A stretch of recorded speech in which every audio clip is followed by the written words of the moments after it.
car, as I mentioned earlier on, so you're off in a very precarious situation, but he often finds himself in these places. Doesn't qualify as well as he races. Up front, they are getting with Lee Aberdeen and Luca Varani, not very far apart at all here. But I just want to see how Alistair Haig deals with Marcello Kessler coming around the old hairpin.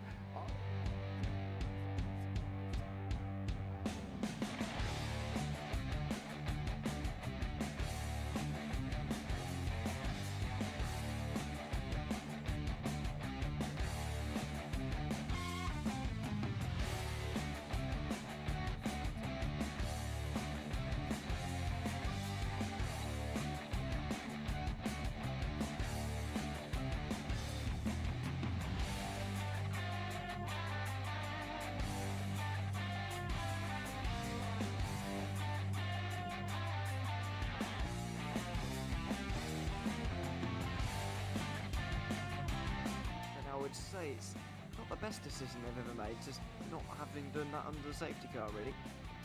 Yeah, they're taking their pit stop strategies from Ferrari lately or something. What's going on? In turn one, just too much gas on them, too much feet on the out pedal, and unfortunately he's dropped him all the way down the order. But Philip Hammer is out in front by an 8.91 seconds.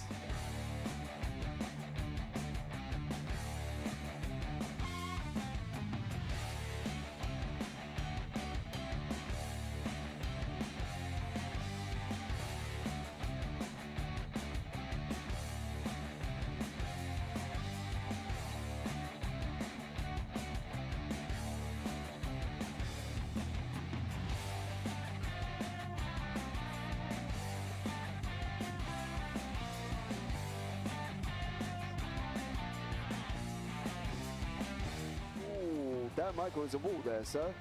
And it definitely doesn't want to be hitting that earlier on as well. Difficult, the understeer is in the dirty air through that final corner because it's such a long corner and you get dragged off into the grass very easily. He'll have the slipstream down it towards the chicane. Peterson was briefly alongside, but that slipstream has saved him and kept him in third. Yeah, Varani now lost a little bit of time to Aberdeen, about half a second. Peterson is...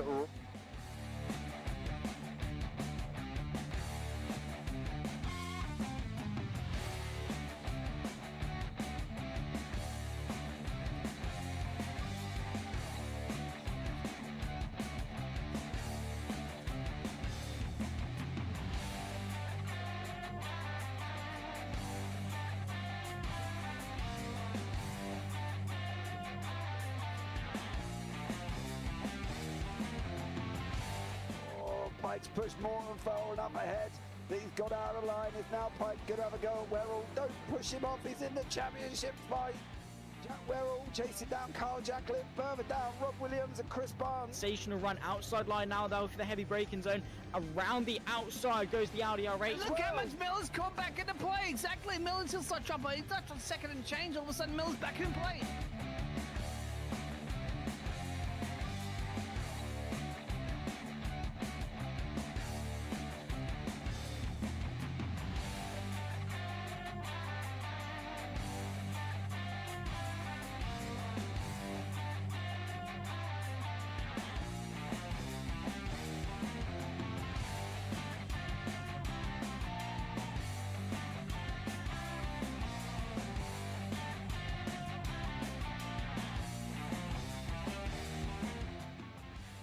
On to the back end of Phil Jocelyn. So there's been a lot of movers and shakers in this first 2 laps here for race. Absolutely serious racing league. Everybody's a lot have fun. Yeah, and it's all about the entertainment. So I hope everybody is enjoying themselves out there in the chat. We know that Ron is enjoying himself watching. And the Burger King machine's off into the grass a little bit there. Is that really bunching up now?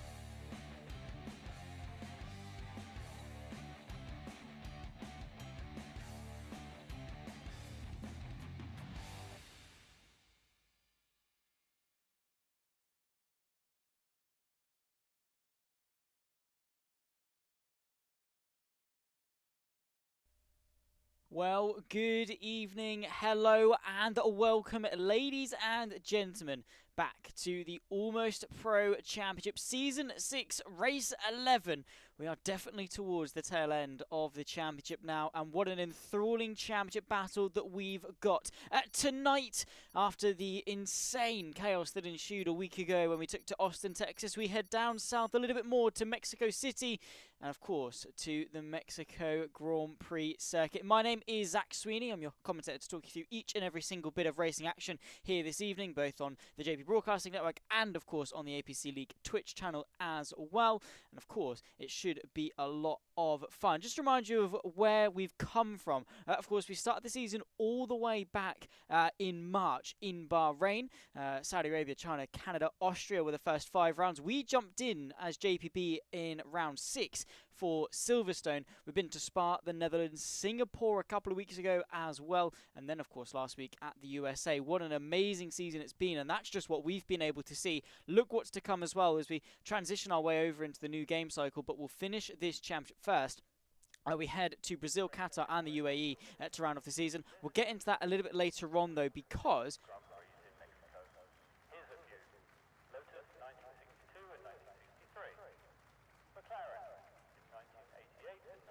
on what is going to be one of the fastest circuits on the Formula 1 calendar. Apologies, it took me a second there. And I just realised I've got 2 different sources for the intro screen and then obviously the game screen. That's my bad. Whoops. It's fine. We're back. Fastest circuit. Well, one of the fastest circuits in Formula 1 at the moment. That long pit straight, as you can see. Then that run from turns 3 to 4 as well. Plenty of DRS straights here, 3 to be exact, and a very high altitude means that slipstream and rear wing angle as well can be really, really low because there isn't as much air here pushing you back. So you can actually run quite high angle without actually losing too much speed, which is great because it makes for nice, fast, fun race cars. Couple of people are going to be struggling coming into today though, so it'll be interesting to see who's on the pace, who's slightly off the pace. Couple of new boys to come into as well. A lot to get through. Let's start with the Drivers' Championship. Lewis Smith, after a monumental victory last week at COTA, leads the way, albeit only 17 points ahead of Ethan Shackleton, who after a very interesting dive bomb performed by Williams last week, lost some ground and had to play catch-up over COTA. Carl Stewart-Woodard, after leading the race momentarily, spun out a little bit later on in that race. I say later on, it was quite early in the race, just later on relative to when he was leading. He's P3, but only just as Jordi Lansing closes the gap ahead of Andrea Chenkovan, ahead of Thijs Moosberg. And remember, that Ferrari driver has only been here since Silverstone, and what a run of form he is on. Ferrari as well, we'll get onto them in just a second with the team's championship. Oliver Milner ahead of Drew Bliss, who unfortunately isn't a part of this championship anymore, ahead, of course, of the 2 McLarens of Adam Watson and Connor Stewart-Woodard. On to the teams, and this is when it actually gets quite spicy. Remember, we usually had the 3 front runners of Ferrari, Mercedes and Aston Martin. That's now kind of down to 2. Ferrari lead Mercedes by 21 points, but then you've got a battle for third between Aston Martin and Red Bull as well, just in behind. McLaren ahead of AlphaTauri. They're all sort of in their own no man's land as such. Williams have got 11 points on the board thanks to Owen Baldero, and then of course of Oren Milligan last week thanks to the sprint and of course the feature race. Alpine, Alfa Romeo, Haas, they've not been drivers. So if you want to fill those seats, get on it, get on them. They are absolutely fantastic, and what a fantastic championship this is to be a part of. Now, onto the racing. Well, qualifying, I should say. We are here, and qualifying around Mexico, I mean, not the biggest of issues when it comes to sort of if you have a bad qualifying as such. You know, there's plenty you can do with strategy, slipstream, DRS will keep everyone nice and close, and there's not exactly a lack of overtaking opportunities here at Mexico. The Circuit Hermanos Rodriguez, with, of course, in reference to the Rodriguez brothers, who of course were 2 Mexican Formula 1 drivers back in the day. Hermanos obviously meaning brother, and then Rodriguez obviously Rodriguez. It's fine. That's the backstory of it basically. Of course, we just all call it Mexico. What a fantastic stadium section this is as well. You can see all the virtual fans cheering on the very existent Mexican driver that we've got. No one, which is fine. Maybe if you're Mexican and you're watching along, get in and get involved. There's plenty of seats available, as you can see, and we'd love to have you as part of the APC. Of course, the championship for those up and coming in the Formula 1 game. there are a lot of sweats when it comes to this game, right? I mean, everyone and their nan are really quick on this game. If you aren't necessarily sort of alien pace and you want to come and prove yourself, bed yourself into what it takes to be, you know, racing at a competitive level, this is the championship for you. I absolutely guarantee it. You will not be missing out when it comes to the APC. So get yourself involved. You've got a broadcast. You've got me chatting rubbish in the commentary booth week in, week out about sandwiches, and mainly sandwiches to be fair, and pretty much anything else. So come in, enjoy it, have fun, settle in, and we'll welcome you into this home.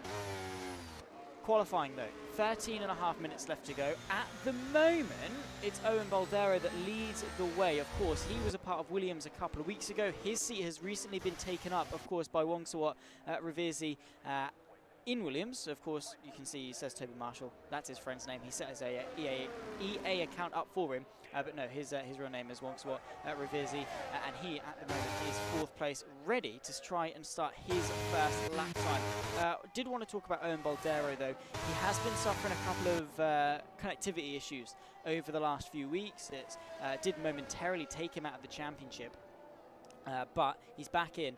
And after taking that maiden pole position a couple of weeks ago at Silverstone, Singapore, he's looking to once again impress on that qualifying pace and hopefully get beyond lap number 1.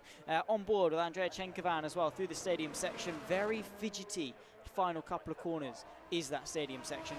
Through the final corner, it's all about building the power, keeping it nice and tight, and putting yourself on the front provisional row for Andrea Chenkovan, which is absolutely sensational for the Ferrari driver who is pursuing of course, that constructor's title alongside Ethan Shackleton. You will just notice, as I have just looked over to my right as well at Discord, Lewis Smith is not in the session currently. I think there's been a couple of difficulties. Have just confirmed his Xbox Live ran out. For those unfamiliar with Xbox or PlayStation or console gaming in general, you do need to pay a membership to be able to access online features of most games. So he's ran out, he's going to pay it, he's going to jump in, he'll be fine. But that's the championship leader, he needs to be in this session. The unfortunate thing about that is he is going to be missing out on effectively half of the session. So that usual bedding in process you'd get, you know, the one that Baldero, Chenkovan, Revirzi, of course Oliver Milner, they've all been able to do, is go out, do a cycle lap, get a feel for it, build up the confidence. He's going to have to immediately get into this session, whack a setup on, get out on track, and go quickly. It doesn't sound like much, because it's like, well, at least it's not definitely going to be starting in the back. At least he still has some of qualifying left to go.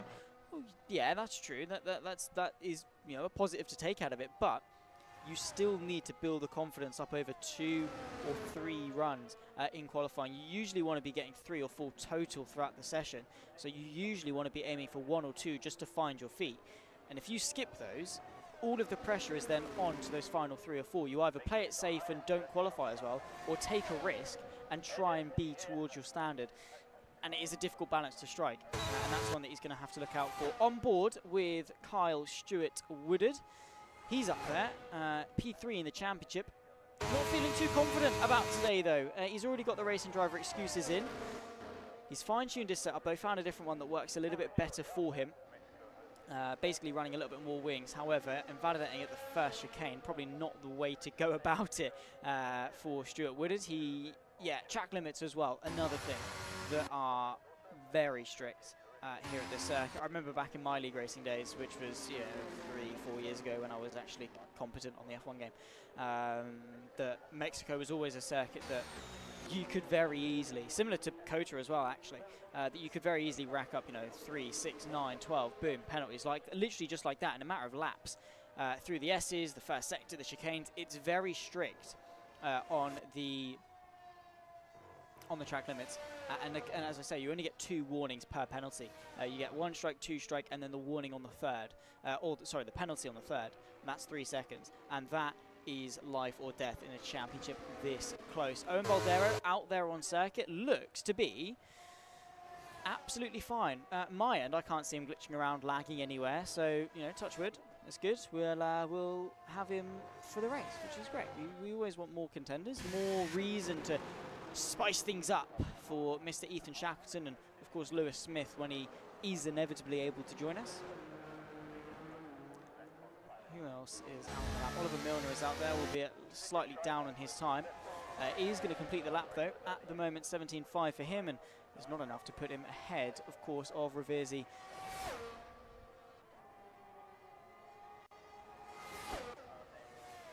There's Connor Stewart-Woodard as well, without his teammate, actually, of Adam Watson, this week. Of course, the other McLaren, of course, of Rastaklau is not going to be here, unfortunately. So only the lone McLaren to fly the flag, of course, for those following along with Formula 1 this week, of course, Monaco Grand Prix this weekend. I'm going to be doing better stuff, which is commentating children on very tiny bikes at Ella Park this weekend, which is, I cannot wait for. That is going to be absolutely epic. Just the priorities. But McLaren, kind of important, celebrating Ayrton Senna and his legacy with some very striking Brazil and Ayrton Senna themed colours on their 2024 Challenger for the 2024 weekend. Very much like that Brazilian flag just up there, actually, funnily enough. It is a nice touch, a nice livery. I was hoping they were maybe going to go for the red and white sort of Marlboro liveries that everyone loves, but honestly, I think as far as a close second goes, it's not too bad. Too bad we can't get it in the game, of course, when it comes to that sort of special livery, but you know, it is what it is. Owen Baldero, slightly up on his lap time through the final corner, puts his foot to the floor, keeps it nice and tight, and goes even quicker to a 1:16.329, and that, I think, is more just a statement of intent than anything, purely because his lap time is quick. We'll have to see what Andrea Chenkovan can do on, of course, course 2 improve, but a 6/10 margin, a lap time that is just over a minute, is a sensational gap to have. So for Baldero, that is good signs going into it. And if he can find even more time as he builds on, all it's going to do is sort of just cement himself at top, maybe chip away at the morale of his competitors. Because, well, yeah, I mean, if you're P2 by half a tenth, it's like, yeah, cool, I can go and get him in the race. I feel confident. It was close. I'm gutted I didn't get pole, but I can go and get that win. If your opponent goes on pole by 0.5 of a second, it's a bit of a different story. It's, oh, can I beat him? Am I able to beat him? Does it come down to whether or not I get a good start? Should I just focus my attention backward on second place? Those are the two mentalities you go into a race. Of course, maybe no matter what the qualifying result is, you go into it with that open mind of I can win this race. But some drivers can't. They fall back and go, hang on, maybe not. Maybe that gap is too big to close. Maybe I should focus backwards. And boom, immediately Owen Baldero has in their head, because of a sensational pole lap, and is able to build a nice gap in the race. Of course, time will tell. Jordi Lansing trying to close down for P3 in the championship with Carl Stewart-Woodard as his main competitor. As things stand, he's over a second and a half quicker than Carl Stewart-Woodard in qualifying. Through the final corner, and again, just that traction zone, it really does. You're sort of turning right quite harshly, trying to build the power, but it's not enough sometimes, and the traction can slip. Jordi Lansing, by the way, goes 3 tenths quicker and matches Andrea Chenkovan to the lap time by, well, nearly, what is that, 22 thousandths of a second behind the Ferrari. So absolutely nothing in it. And that's the sort of gap that you go and get, yeah, we can go and get him. Absolutely, we can go and get him. There's a little bit more on my table. I can go and catch him, and we'll have a good race. 6/10? Less so, maybe. Who knows? Jordi Lansing, by the way, is the only driver out on circuit as things stand. Hasn't validated this run, so won't be coming to complete a competitive lap time, let's put it that way. But with 5 minutes left to go in the session, we are basically just waiting on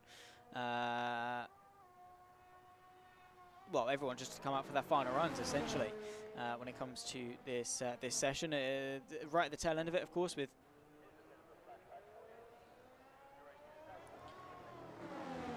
the track evolving and the rubber being laid down and the drivers acclimatized and ready to go for that final push lap. Could we see some surprises? I'm still, by the way, not seeing a Lewis Smith. Is he even able to join for qualifying? I thought you had to add in an AI to be able to join in qualifying, so you can take control of them. Or is that just like old money nowadays? I don't know. I'll be completely honest. It is a shame that Lewis Smith isn't here, but he needs to get in within the next 4 minutes. Otherwise, he's got no chance of making the grid. Also waiting for Oren McGillen. He is meant to be here as well, the Williams driver.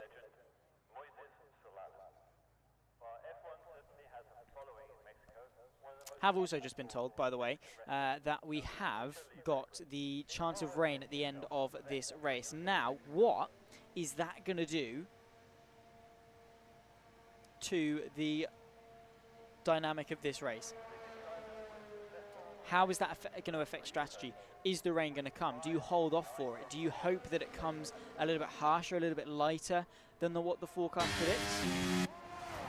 And again, that's something that these drivers are going to have to be wary of.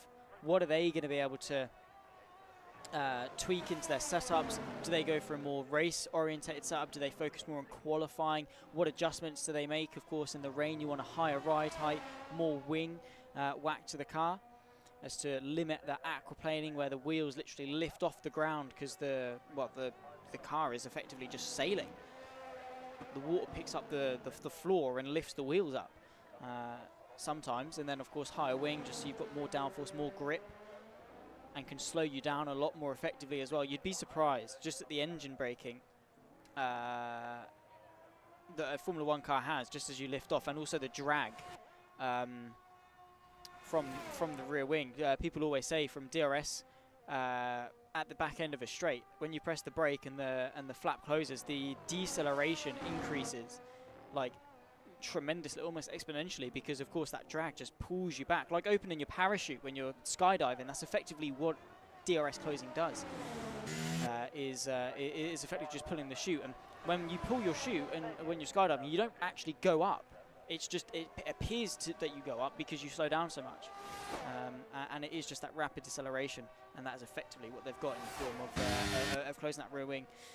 With the DRS, that just goes to show how powerful rear downforce is. That's the point I was trying to make, by the way, through all that rambling, is the fact that that rear wing does a lot for the car, as does the diffuser and, well, everything.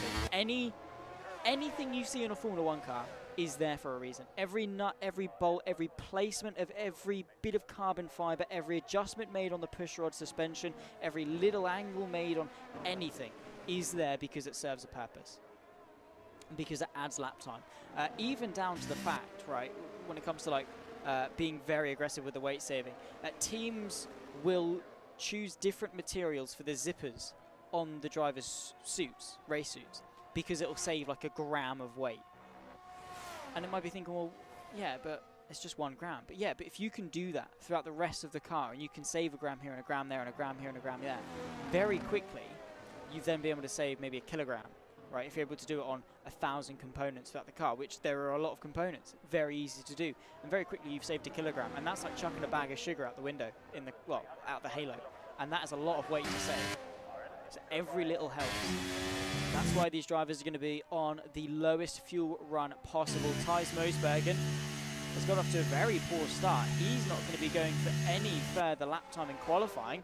We'll follow on with someone else then, as Owen Boldero looks to complete another lap and maybe extend the pole margin. Lewis Smith has joined the session. Thank goodness for that. He's not going to get a lap in qualifying, and this could be the chance. Ethan Shackleton needs to close the gap in the championship. Into turn 1, of course, for Boldero as he chucks his way through second gear. You kind of do want to be using more of that curve on the inside, but he's the master. DRS open towards turn number 4. Braking just pretty much at that 100 board, actually, down to second gear. Roll the car through, keep it to the left, flick it back into the right, then build the power into this double apex 7-8 chicane. Again, it's just about keeping it nice and tight through the first one, clipping the second one, and building that power into the tricky technical section though. 5th gear, and he's invalidated it through the left. That is the last run in qualifying, done and dusted for Boldero. There you can see Ravisi as well has gone up to P2 on the front row of the grid for Williams at the dying stages of qualifying. Andrea Chenkovan needs to do something about it. Ethan Shackleton needs to do something about it, because with Lewis Smith down in P10, Ethan Shackleton with a 17-point deficit needs to win this race. To improve his chances and have a decent chance, he needs to win this race. That is the bottom line. Nothing else will matter, and he's 0.5 of a second down.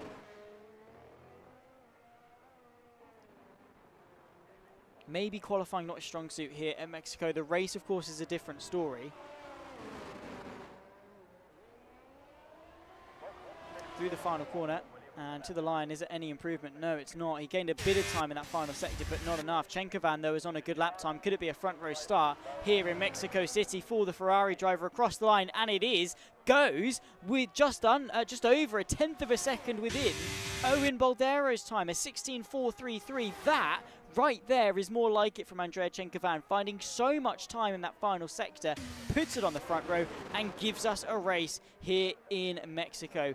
Owen Baldero has got his work cut out for him, and that is the gap that Chenkovan can work with. Slipstream and all this, that and the other can go a long, long way in a session as competitive as this one.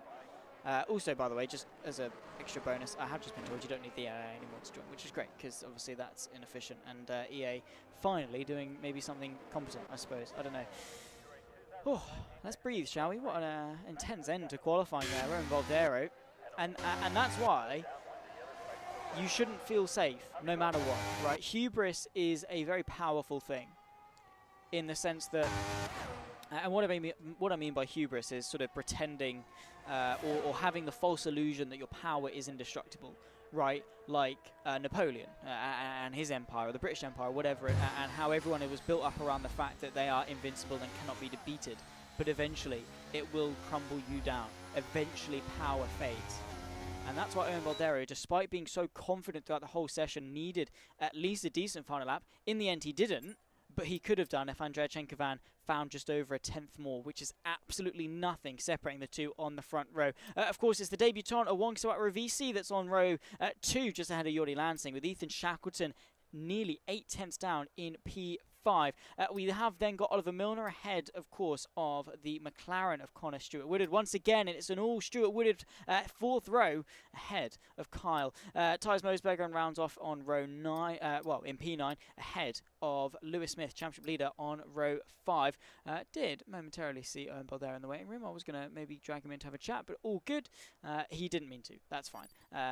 Would have been interesting to have maybe a chat with the pole position driver. But no, that's all good. All good. Quick reminder, by the way, as to how things stack up in the Drivers' Championship. 17 points separate Lewis Smith and Ethan Shackleton. Lewis Smith will start this race from P10. Ethan Shackleton will start this race from P5. If they were to finish where they started, no fastest laps, there would only be a 9-point gain by Shackleton, which would, of course, half the gap going into the final 3 rounds. But is that enough? Does he want more? He needs to go and get more. Every point matters in a championship like this. Let's see what's in store for us today. Also, just again to check in with the teams and stuff, Ferrari seem fairly comfortable, but again, Mercedes, who knows what they could bring when it comes to the Thunder.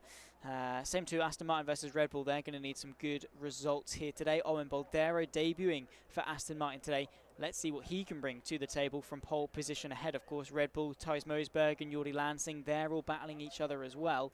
So again, lots to play for with not much time left to go in the season to play for it. Of course, those watching along on the JPB YouTube channel and, of course, on the Twitch channel as well of APC, do come in, say hello if you're watching along. You know, I don't bite, and would love to maybe sort of indulge in what you're feeling, your thoughts, feelings, queries, questions, really whatever tickles your fancy. Have just been sent through the weather forecast, by the way, and I'm going to put my little weather forecast hat on. It's sunny for the first few moments, the first early part of the race, then it transitions more into overcloud. So, of course, that cloud cover rolls in. However, that has got a little bit of precipitation in with it, because the final portion of the race, how many bars have we got here? 3, 5, 7 bars. So the 2/7 of the race, final 2/7 of the race, which is, I don't know what, like 20-odd%-ish? Yeah, we'll go with that. 25%-ish. So the final 25% of the race, the 36-lap race, is going to be the final 8 laps. 9 laps, sorry. That's when the rain should roll in. So keep an eye out for that. That's sort of the window we're playing with. Plus and minus a couple of laps, of course, because it's not always 100% accurate. But That's sort of what we're looking for. Final sort of 10, 9, 8, 7 laps. Rain will roll in. Will it be enough?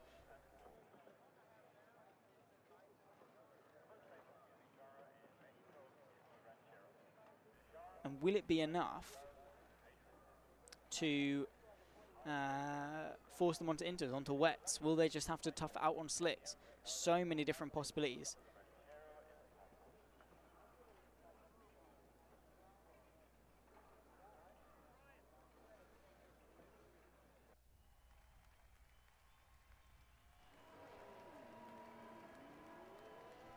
But onto the formation lap. Let's get all our little information up. Let's have a look. Mediums for the front row.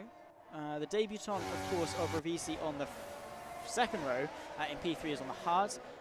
Ethan Shackleton going for an aggressive start on the softs. Now, I'm not too sure what I feel about this. They're going to die fairly quickly, but can you go soft, medium, medium?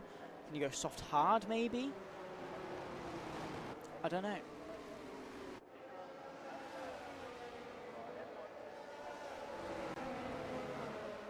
Will that be the strategy that we see? I think Lewis Smith as well went on to the mediums. He did, so he's going for a fairly tame start at the back. Championship leader, of course, taking it nice and slow. Got to be careful not to get disqualified, though. Very easy for that to happen if you go too slow. But he's trying to keep his tyres as warm as possible, while also when they all get to the grid and line up, they're going to be sat for as long as possible. So obviously he's then going to have a better relative advantage.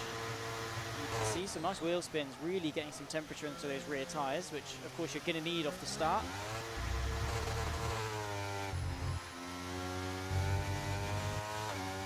Some good traction and a good bite off that launch. There they are at the front. Now what's going through their minds? What are they thinking? How do they approach this race? Owen Baldera is probably just like, please hold up, please just let me finish this race. Let my connection hold out firm. That's all he cares about, that's all he wants. Of course the win as well, and he wants to see how he stacks up. He's competed in 2 races on both occasions, or well, 2 sessions. On both occasions he was able to get pole position from that. Can he convert that to victory here in Mexico? He's got Andrea Chenkovan, who of course is going to be hungry to return to the top step and ascend Ferrari further in Constructor Championship glory. Ethan Shackleton down in P5 wants to climb up the ranks and improve his championship position relative to Lewis Smith, who's down in P10 on this grid after missing qualifying. So many narratives to tell and 36 laps of racing action to tell it. One of the longest runs from lights to brakes on the Formula 1 calendar. Round 11 of Season 6 of the Almost Pro Championship here in Mexico City. Baldero from Chenkovan on the front row, and we are underway and racing. Good launch from pole position, but as they all tuck into the slipstream, which position is going to be better off as they approach turn number 1? The Aston Martin immediately defensive, but here comes the debutant of Ravisi. The Red Bull as well of Jordi Lansing catapults himself 3 wide to the outside of turn 1 and takes the lead of the race. What a move from the Flying Dutchman as there's contact with Chenkovan. He's made contact with the Williams. He's off into the infield, and Lewis Smith has carved his way into 6th place. What a sensational start already ahead of his championship rival of Ethan Shackleton. Jordi Lansing, though, is the one that's able to lead the race through the first sector. Carnage in the background, I think, as well as Connor Stewart-Woodard is struggling for some pace. Carnage then in Mexico, and that is going to be one that ends up on the social media, I am sure. What a start from Jordi Lansing, showcasing a crucial point that I actually completely forgot about, how long that run is from light to braking. That slipstream run that Jordi Lansing got was just able to swoop his way around the outside and through into the raised lead. What a move. And Owen Baldero caught napping, but now let's see what he can do as he settles into the groove of this race, finds his rhythm, finds his footing. All he's got to do is stay within DRS range. Let Lansing pull him along. Let Lansing just use all of his energy and everything like that If Owen Baldero can stay with him for one more lap, he should be golden. Carl Stewart-Woodard was able to move his way up in a P3, but for how much longer as Thijs Mosbergen tries to make it Red Bull from Aston Martin, from Red Bull from Aston Martin. Mosbergen picks his way up and is through, but look who's on the scene. A speedy dude indeed is Lewis Smith, the championship leader, not letting a missed qualifying phase him at all. And his Xbox Gold is renewed, and it seems like so is he as a driver. He's refreshed and ready to bring everything to the table and is already carving his way on to the back of the two ahead of him. I think maybe the double Red Bull podium could well be short-lived. Side by side as well in the background is Oliver Milner battles with Connor Stewart-Woodard. Oh no! Not again, surely! Oh, Carl Stewart-Woodard. I mean, he's still on a new wheel. He's still adjusting to it. We'll give him that. He said it's a circuit he didn't like. He said he wasn't too in tune with the setup. There we'll give him 3 excuses, but still, nonetheless, not great for him. I'm trying to be as nice as possible because obviously at the end of the day he still does play me, so it's fine. Anyway, Ethan Shackleton is on the inside, and that could well be a championship-defining move, or well, at least a decent one of it, because Ethan Shackleton versus Lewis Smith, these points count for everyone. And Ethan Shackleton is going to be heartbroken to see Lewis Smith already ahead of him, and is going to be trying to not only sort of gain points on him, but also limit the amount of points Lewis Smith himself is able to gain by overtaking the rest of the field. So Ethan Shackleton needs to do everything in his power to slow Smith down. Battle at the front as well comes down to these two, Lansing versus Baldero. A little bit of a snap of oversteer, it looked like. How much energy are they using though? Seems like a decent chunk. Is a big snap of oversteer there from Jordi Lansing. Puts the foot to the floor as the Aston Martin, but not enough to find their way through going into the flick here to start the S's. But what did I say? All he had to do was stay within DRS range. He gets the detection point, and is he going to have a run through towards the stadium section? Is he close enough? I don't think he wants it, you know. I think he's more than happy just to sit behind, at the very least for the time being. Play the psychological game. As Jordi Lansing, you can definitely tell, struggling with his consistency and is not going to be doing his tyres any favours when it comes to the harsh traction zones here at Mexico. Of course, out of the final corner, and it looks like even without DRS, he's going to have a run. Of course, then it's going to get activated, and he's going to absolutely fly past the Red Bull to retake that race lead that he once had going from pole position. Here comes Owen Baldero, side by side with the Flying Dutchman of Jordi Lansing, who is going to try and fight it to the inside, but the outside prevails the long way around, and Owen Baldero back into the lead on what is effectively his debut race in the championship. Not his debut qualifying session, but definitely his debut race. And he's back through and already over a second clear, just thanks to the DRS alone, using a bit of energy, I reckon, as well, just to add some extra spice to the mix. Here's Lewis Smith versus Andrea Chenkovan. They're going to fight side by side. The Ferrari goes through, bit of a twitch for the Mercedes, and there we go. Chenkovan forces him wide. Smith gets a little bit of a twitch on the exit, and it seems that those that really got initial punchy getaways are actually starting to fall back now. Everyone's settling into the race. The initial carnage, and now this is sort of nature's way of settling things out. There's the mistake from Lewis Smith. And as one Ian Malcolm said in Jurassic Park, life definitely is finding a way.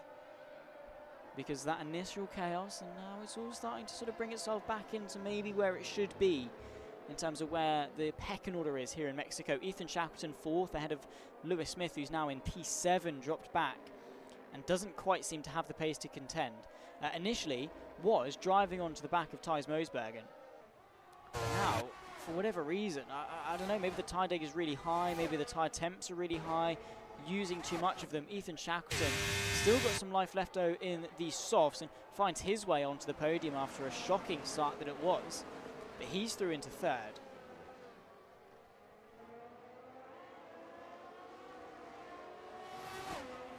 Look out for Andrea Chenkovan as well. He's on the back of the other Mercedes. This time of Oliver Milner is once again going to go to the outside of the chicane here at turn 4, then into 5, and you can actually set up quite a decent switchback, albeit a short run towards 6 and 7, but no way through. Chenkovan is eyeing it up though, and definitely has got some speed in that Ferrari, but from the front row start, you'd have expected maybe a little bit more from Chenkovan.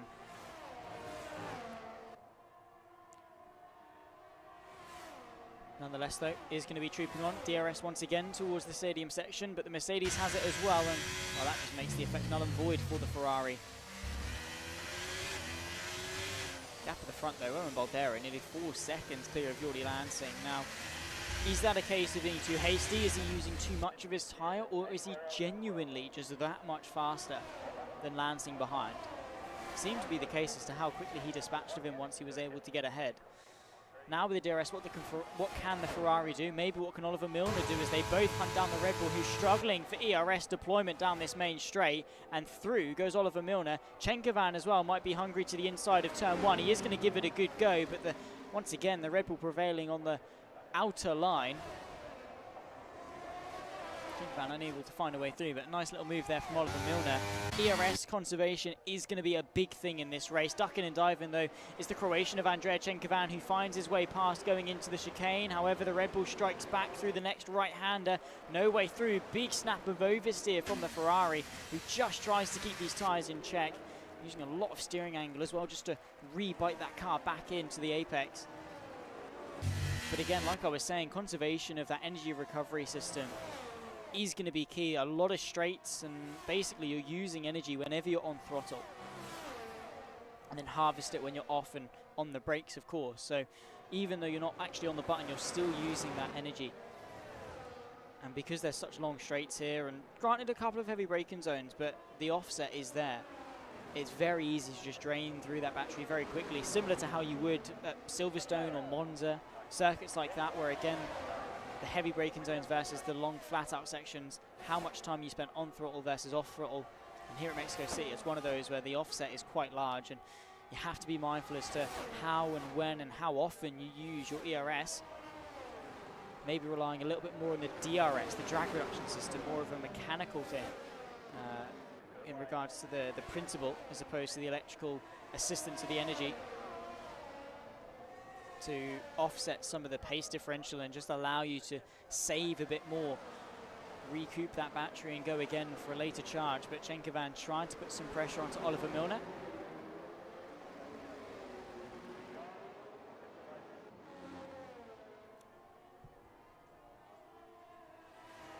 Up 7 off 36, and just keep an eye on that weather, by the way. It is meant to, as I say, that cloud cover meant to move in, and with it bring some precipitation. So if it starts getting overcast, that's when you know we're transitioning more into the mid part of this race, and maybe later on we could well see some rain. Carl Stewart Woodard has had some more problems as he once again is round, this time through the S's, so a little bit later on in the lap than where he last spun, obviously through that double hairpin at turn 7.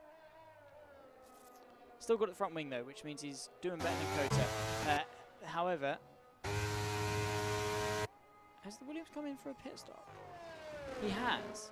Okay, so he must have had contact at the early stage, and we'll get back to that in just a second, because here comes Andrea Chenkovan on the inside of Oliver Milner, who does brake nice and late, but not late enough to halt the Ferrari, and will, of course, get a second helping of DRS. That really should be changed. There should be 2 detection points, because if you get the 1 in Sector 3, you're then benefiting all the way to the end of Sector 1 of the next lap. And how fair is it? Because it just limits the whole point of having that second straight to allow the counter-attack. So Andrea Chenkovan making the most of the tools he's been given, and played his cars quite nicely up into P4. But yeah, interesting that Wongsawat Ravisi is taking another stop. So must have in all the carnage and skirmishing that happened on lap 1, taking a bit of a hit. Checking back in with our leader though. 9 laps ticked down on the medium tyres, and doesn't seem to have a care in the world as the 99 machine. Flying out in front, 6.9 clear of Jordi Lansing, and well, even if he was lagging, I don't think it would really matter too much. He's so clear of everyone else, he wouldn't be a hazard. He's soaring, and Aston Martin looking very low to the ground, actually. I'm not sure if setup changes are really reflected in the F1 game. I doubt it. I know they definitely are, maybe in World of iRacing or whatever. But you don't often see rear wing angle changing, so I'm assuming not. But it definitely just looks like that Aston Martin is a lot lower to the ground than some of the other cars that we saw throughout qualifying. But maybe I'm just seeing things. Maybe I'm just forcing myself to see things just to I don't know. Maybe I'm hallucinating. Maybe this is what's that film with Tom Hanks in it? Is it Castaway? I think so. With the FedEx and things, and he makes friends with this little volleyball.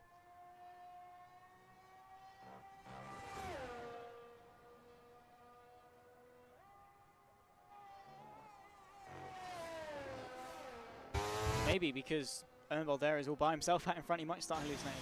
Might get a little bit lonely, start going insane, but I think the only thing he's going to be going insane on is adrenaline. It's just the blood pumping through his veins, the pressure of leading. Because when you're by yourself, you've only got that one thing to focus on, right? Of course, you've got the driving. As Lewis Smith, first penalty of the day, and nice little slip angle there. Bit of a drift, but not ideal. 3-second time penalty added on to his time at the end. That's not going to make a difference yet. But his tyres, worse for wear, his driving, worse for wear, has definitely been better.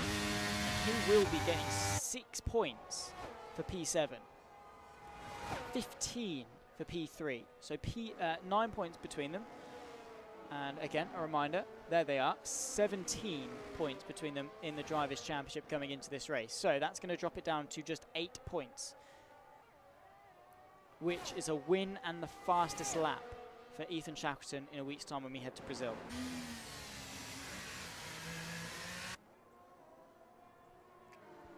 Maybe the championship is back on if things are to stay as they are. Carl Woodard is into the pit lane and out.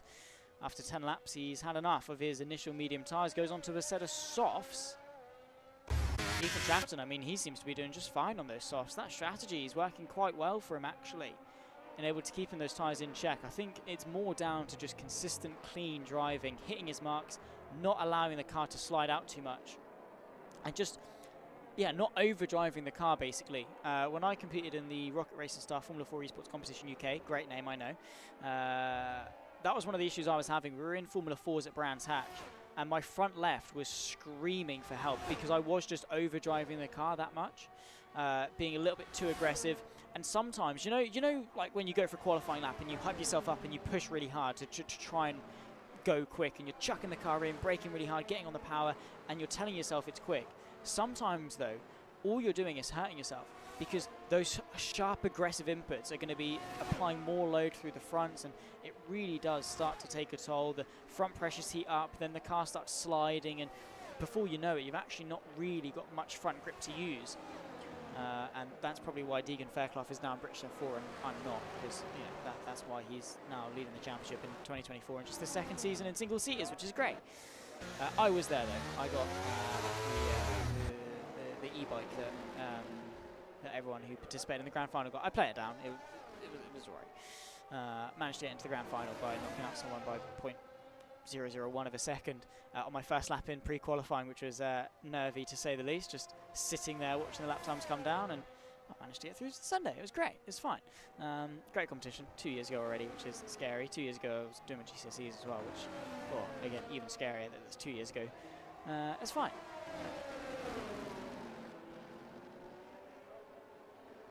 Good luck, by the way, to anyone doing GCSEs and A-levels and whatever. I know I should be doing A-levels, but I didn't go down that route. I'm now talking about pretend race cars as a job, which is probably the best ideal scenario that things could go back. Here is Lewis Smith, by the way, picking his way past Thijs Moosberg, and that's not going to be a very heavily contested move because it physically cannot be. But yeah, I don't think I'm doing too bad. Paid to talk about pretend race cars, can't go wrong, really, can you? And real ones, actually, now, to be fair. Up in Donington Park the other week. Got Fab Racing mini bikes to contend with nowadays, which is always a bit of fun.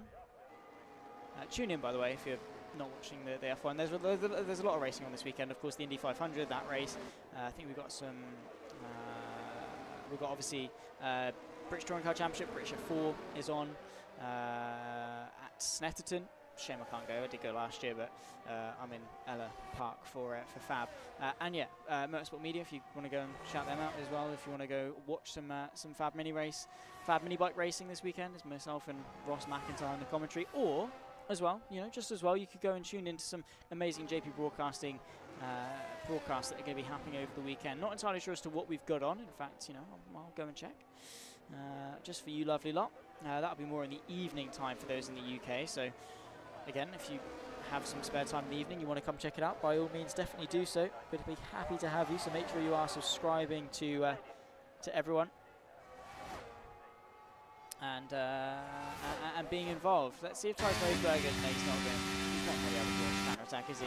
No ERS in the tank.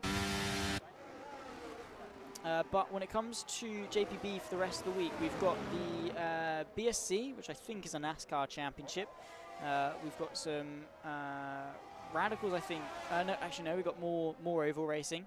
And, of course, the JPB GT4 championship happening on iRacing. So some fun championships, all as part of, by the way, this week happening with the iRacing Coke 600. Again, a NASCAR race in the world of iRacing. So if you love cars that goes around in circles for a couple of hours, then by all means get yourself involved in that. Got some radicals over the week as well, with some also historic racing this weekend as the Virtual World Sports Car Championship heads to Detroit. And then also some fun lower Formula racing, the IGP Fun Series in Super Formula Light, which is effectively Formula 3 cars on the Sunday. So again, plenty to look forward to in the JPB itinerary.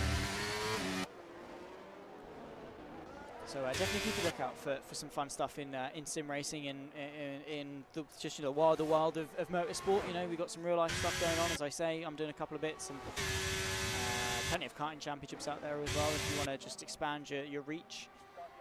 And then, of course, in the world of iRacing and sim racing and things like that, recently, the iRacing Nürburgring 24 Hours, which, again, those on the F1 scene will know Max Verstappen competed that, alongside Team Redline with Diego Pinto, Chris Lullum, alongside him in the car, Gianni Vecchio, I think.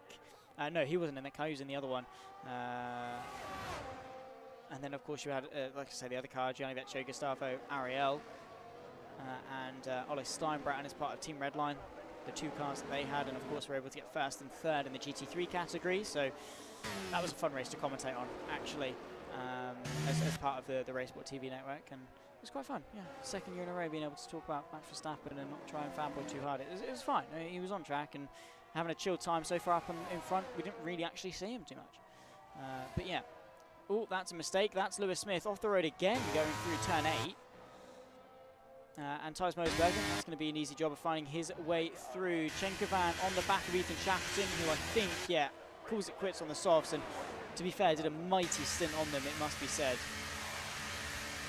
Definitely dropping off towards the end. Is he going to go on to mediums? I think he is. And I think that's because he's got the idea of rain in his head. So he can go for a shorter soft stint, go for a shorter medium stint, because worst case scenario, I reckon these could probably get to the end. But best case scenario, the rain comes and he's able to have a nice quick first two stints and then also benefit by not having to sort of wear them down at the end and go into some fresh wet tyres at the end if that opportunity so presents itself. With this battle still, Lewis Smith versus Thijs Moosbergen raging on. Just to check in once again with the tyre situation and things as to what that's going. The front six all yet to stop with them on their 14-lap-old medium tyres. They started the race on. Ethan Shackleton, as I say, just gone on some fresh mediums. Then, of course, we've got Wongsawat Ravisi, who's now just come in for his second stop onto another set of mediums. Carl Stewart-Woodard came in a while ago for some softs, and Connor Stewart-Woodard came in a little while ago as well for some hards. There is how they rack up with position changes. Biggest gainer, Lewis Smith, up 5. As things stand, of course, still got Ethan Shackleton, him to come into the pit lane and again level itself out. Into the pit lane, though, comes our race leader and pole sitter,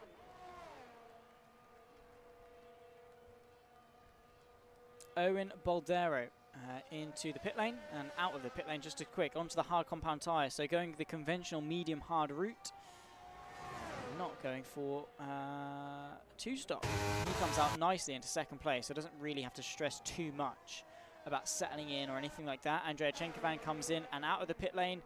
He was hoping to be a little bit closer to his teammate. Here comes Lewis Smith as well on Thijs Moosbergen, but again, he's unable to find a way through either.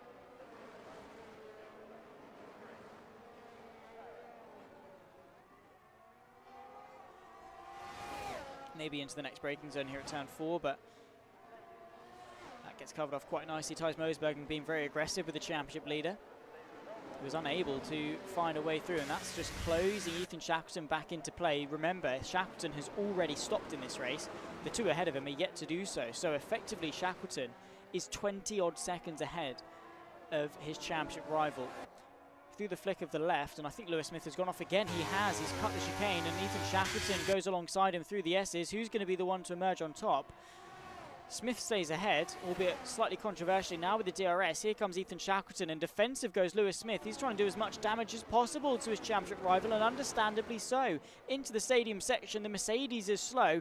Outside line for Shackleton as he tries to dance the car through on fresher tyres. Beautifully done, as Andrea Chenkovan now arrives on the scene and tries to attack the Mercedes. Yuri Lansing comes into the pit lane, so too does the Mercedes in some very power drifting fashion. Does Lewis Smith, and slides it on through into the pit lane. Yellow flags. I think Colin Shuttwood does have some issues. He has still got a front wing intact though, so no harm for him.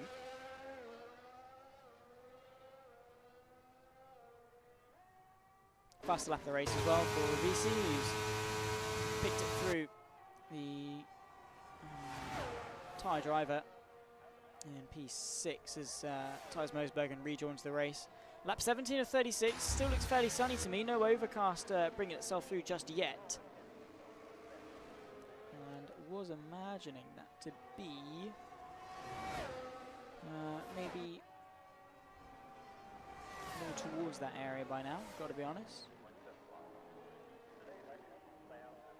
It would be moving closer and closer to that wet period of the race, should it come, but maybe the iRacing, wow, this is I suppose that's I don't know if that's a compliment to the F1 games or an insult to iRacing. Probably an insult to iRacing, I reckon, more than anything. But there's Yuri Lansing under pressure by the two Ferraris. Now, of course, he has come into the pit lane. He has made a stop. So this is full position. Ethan Shackleton finds his way through. Oliver Milner comes into the pit lane as well. Where is he going to rejoin? Of course, the Red Bull sandwich with Ferrari bread this time around. But how long is that going to play for? The filling mate might just want to jump out, and he is outside line going into the first chicane. Shackleton allows his teammate of Chenkovan through, knowing that he might well be the quicker of the two drivers. So team orders down at Ferrari to allow the Croatian to attack the Dutchman.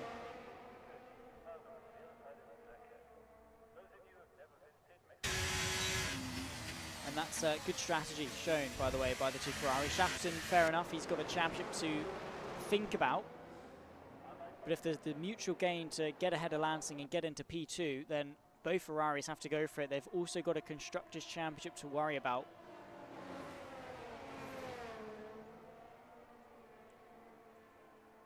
And once again, on a day where they could well be quicker, well, convincingly quicker than Mercedes, they want to maximise every point they can get. And Chenkovan can go and do that. You can bet your bottom dollar he's going to give it a go.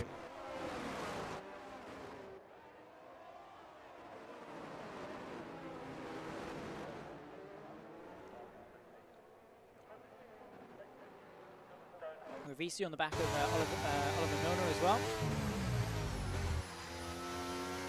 So those two very close, and there's the battle darting around as Lansing trying to limit the slipstream effect that he's given to the Ferrari. Doesn't really know what line to commit to. Here comes the Ferrari though to the left. It's the long way around by the time they reach turn number one. Here comes the Croatian dancing his way around the outside of Lansing, similar to how the Red Bull did to him this time 18 laps ago.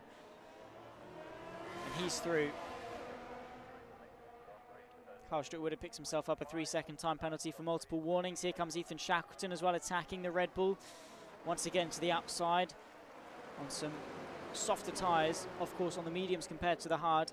And that should be light work, but Lansing is giving him a hard time about it around the outside and does find his way through, but has to tuck in, doesn't quite have the legs to reach the apex of turn 8 fast enough to stay ahead of Shackleton. So a double Ferrari podium. The Aston Martin of Owen Baldero absolutely smashing it out in front, leading going into the second half of this race by 17 seconds.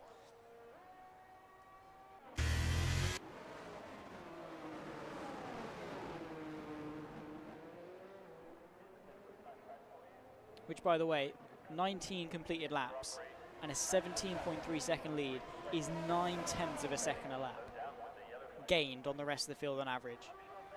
That is insanity.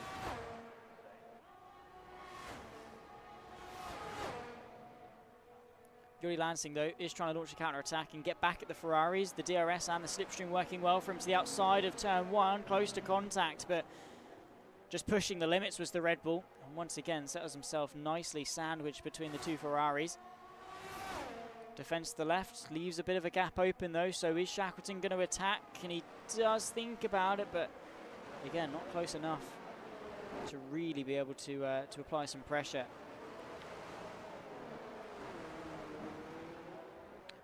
Oliver Milner versus Rafisi, by the way. The Mercedes defending as the Williams tries to attack to the outside of the second chicane and has the inside line, but you do get quite pinched on that sausage curb, especially on the apex, so it's difficult to get the move sealed. That's why it continues down to 6 and 7, but the Mercedes with that outside momentum does not prevail.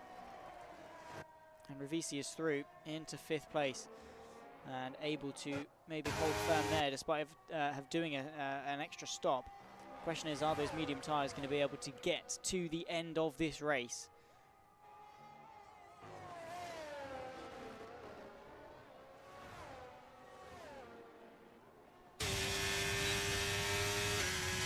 Weaving around, here's typical Lansing, of course. Wants no part in giving any extra slipstream. Which way is the Ferrari going to go? He does commit to the outside. It does seem to be the beneficial line, in fairness, because not only does it give you the outside sweep, but it also gives you the advantage for the next part of the chicane, because it gives you that inside and just allows you to cut off any really counter-attack to the outside. However, what it doesn't do is stop the counter-offensive down into the next chicane. Yuri Lansing, once again, round the outside, using the agility of that Red Bull, however, sends it in a bit too deep. The Ferrari gets the cutbacks, switches his way back to the inside through the hairpin. However, the Red Bull, has he got the traction? Has he got the legs to attack? And no, he doesn't, so deja vu, and Ethan Shackleton is battling hard for this P3, wanting the extra, what's going to be 3 points to his championship tally, and wants to keep Lewis Smith as far away as possible. Thijs Mosbergen on his case, that drops him down to P8 at the very least. Well, no, that will be just P8 because Carl Woodard and Connor Woodard as well are both out of contention. So the penalty will see Lewis Smith down to 8th place. He's not really had the best of races. Great start, really punchy start, but for whatever reason has just dropped back and back and back once the race really started getting going. Same too really can be said for Thijs Mosbergen and of course for Carl Woodard.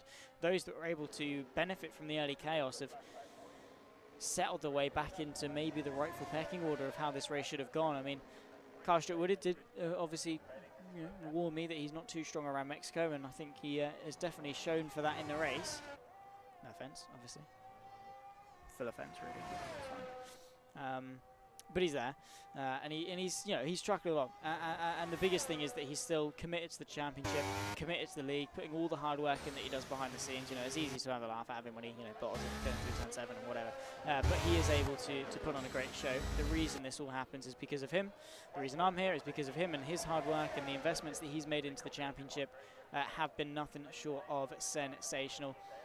It's a shame that he's not contending as well as his championship position might show for, but he's doing his best, and maybe more can come. Maybe the tides will turn, because he's had a number of podium finishes this season, and I'm sure he doesn't want those to end by any stretch of the imagination. Lap 23 of 36, approaching the final stage of this race then, and the overcast is coming. I mean, those clouds do look quite dark in the distance, but is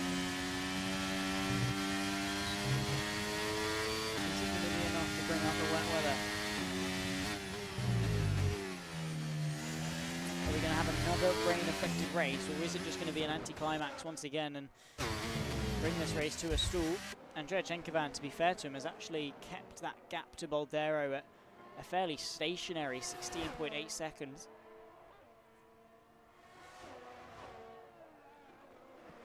Then again, in fairness, I mean, Boldero is on the hards as opposed to Chenkovan on the mediums.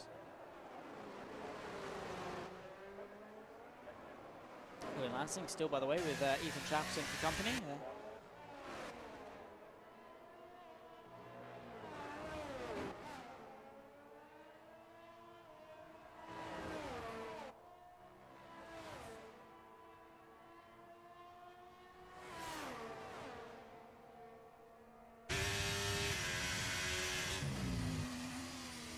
And now it is really getting dark, isn't it? I mean, compared to the start of the race where it was all sunshine and rainbows, it very much is doom and gloom.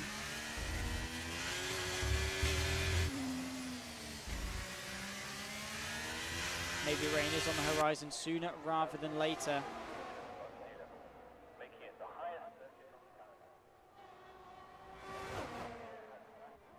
In the slipstream, Jordi Lansing comes back at the Ferrari and wants that podium place for himself once again.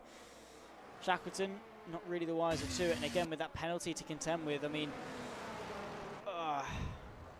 going to be tough for him to really do much in regards to getting away from the Red Bull.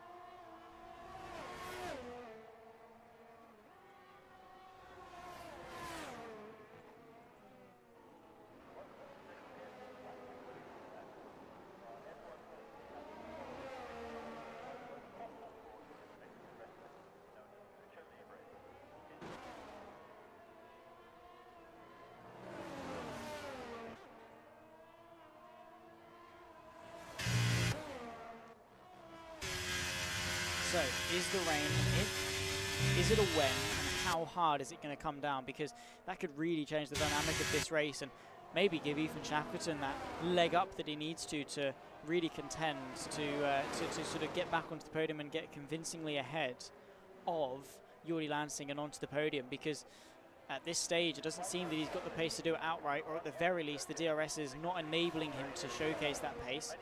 Thijs Mosbergen versus Lewis Smith, they swap and I think have had some contact actually. Both of them are going slowly. Thijs Mosbergen is without a front wing. Lewis Smith was off into the gravel grass at the very least. I don't know if there's gravel at the exit. Doesn't look to be too happy with things. The front wing seems to be intact, but Thijs Mosbergen definitely looks far from happy. No safety car with VSC brought out or anything like that, but it's really going to be a dead.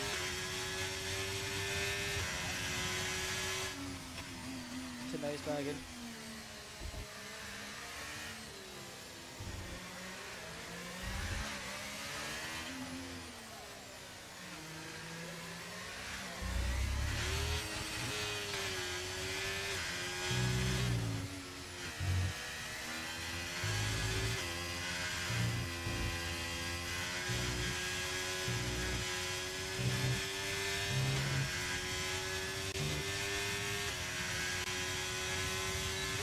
Ethan Shackleton is just going to be hoping basically that Jordi Lansing gets himself a penalty or something, so that then it is an on-track fight for position as such. Because, like I say, there's not really much that he can do now, and he wants those points. Especially with Lewis Smith no longer losing that position to Thijs Mosbergen and staying in 7th place. I mean, it's just the case that Shackleton needs all the points that he can get going into the final 3 rounds to have any chance of going for another title.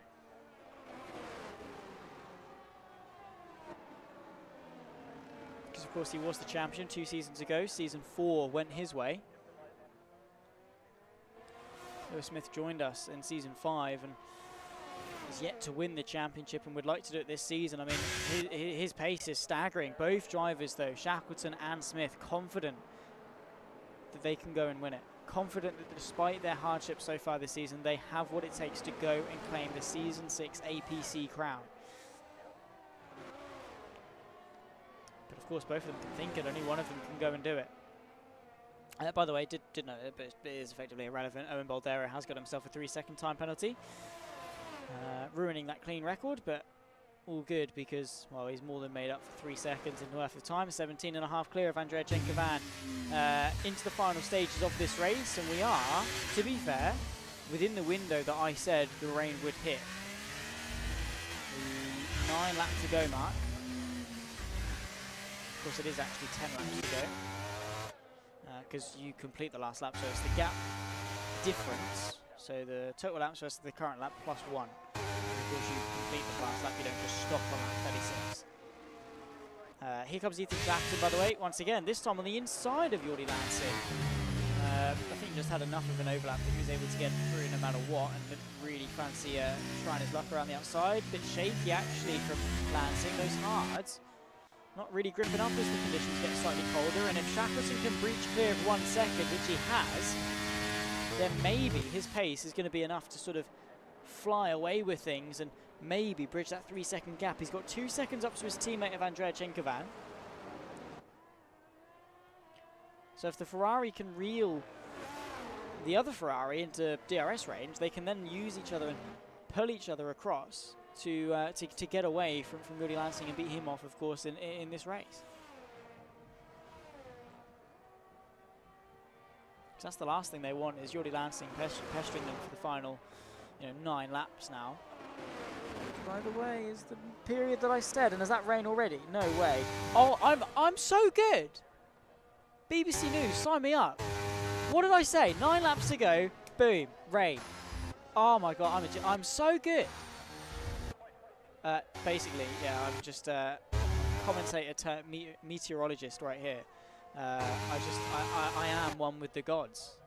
I know my way around the weather system.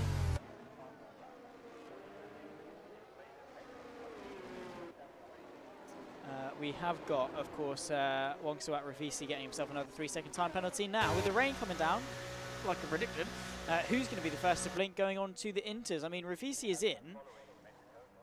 On to Inters already. Now, I think that's going to be too early, but Connor Stewart Woodard tells me otherwise with how slippery it is out there.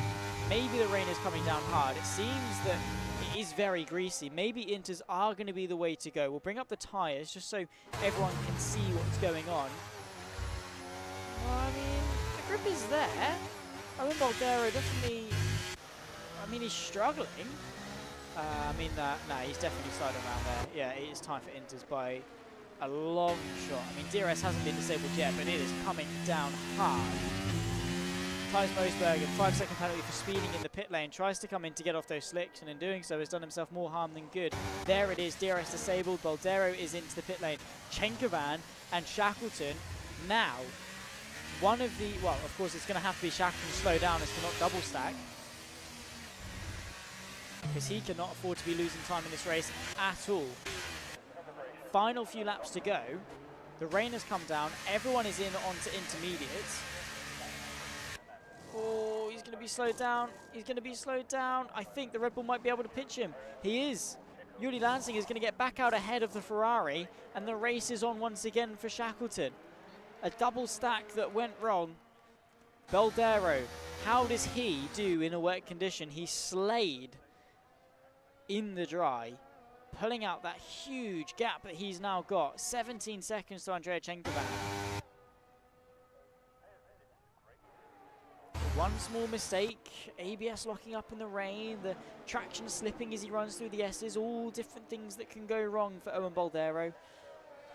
Of course, fielding in the British Racing green colours of the Aston Martin. The beautiful colours that they are, of course, same fielded by the Bentley Speed 8 and their pursuit for the 2003 Le Mans title.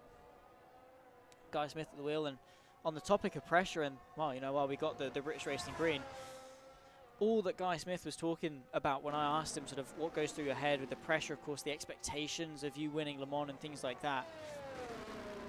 And he said, you do feel it when things are quiet and you're in the car for a long time, and you've got those thoughts in your head, because you got, for the most part, you got no one to talk to. You've just got your thoughts in your head, and you're thinking, what was that went wrong? Did something click? Was something loose? Is my wheel working? Did I hear my for Owen Baldero? Is he worried that his Wi-Fi is gonna cut out?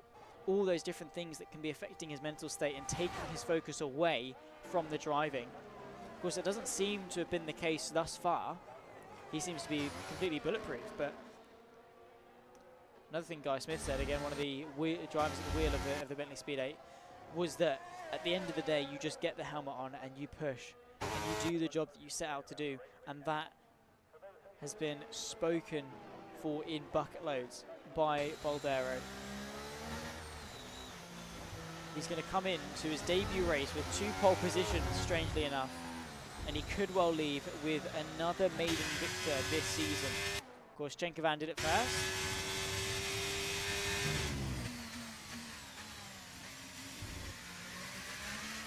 And we are going to be looking maybe to crown yet another Ethan Shackleton, his pace versus Jordi Lansing.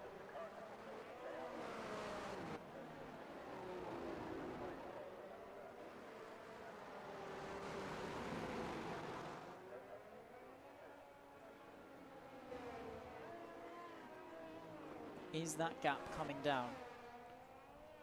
Be interesting as well if anyone actually sort of clicked the front wing up a click or two in the pit stop, just to give them that extra bite on the front end, because you do need it in the wet weather.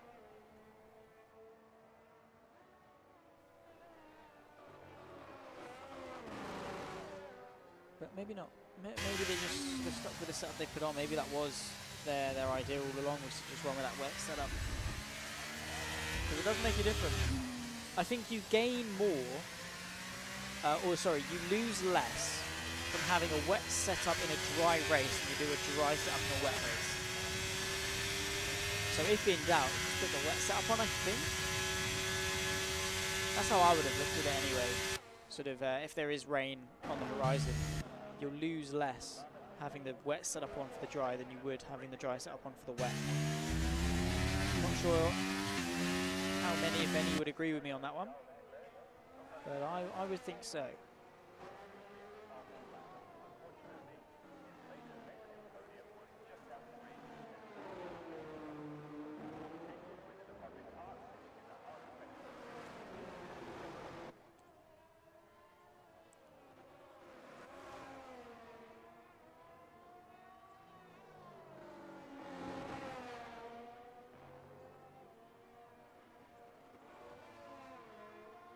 I mean, Boldero has adapted to this wet weather sort of portion of the race so well.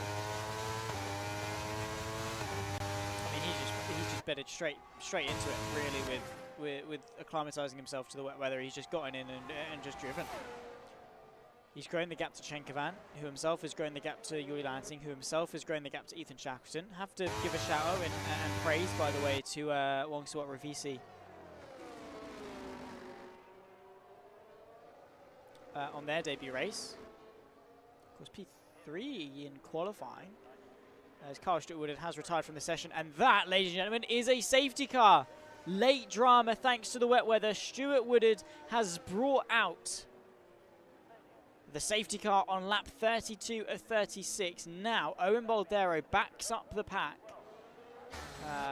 Of course, will be picked up by the safety car and then, of course, do it. Thijs Mosbergen is there as a laps car, so I wonder if he will be instructed to overtake and do the lap around, or if Thijs Mosbergen is just going to have to sit behind. Now, this is interesting. Say the safety car's out for 2 laps, right? So they pick him up on lap 32 and does 2 laps. That would take us to lap 34, it's coming in, which means we've then got 2 laps, 35 and 36. If Andrea Chenkovan can stay penalty-free, he could win this race. Very, very possibly. And that's going to be something that Owen Boldero is incredibly aware of. But he's coming into the pit lane. He's coming in for a fresh set of intermediate tyres. I mean, he's got the gap to. He's got a free pit stop back to Andrea Chenkovan. That gap is going to close anyway. Why not allow it to close with a fresh set of tyres on? He wants to put his best foot forward going into this race.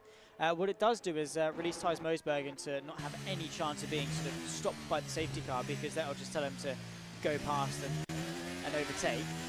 Owen Boldero is distraught in the Discord. Absolutely distraught.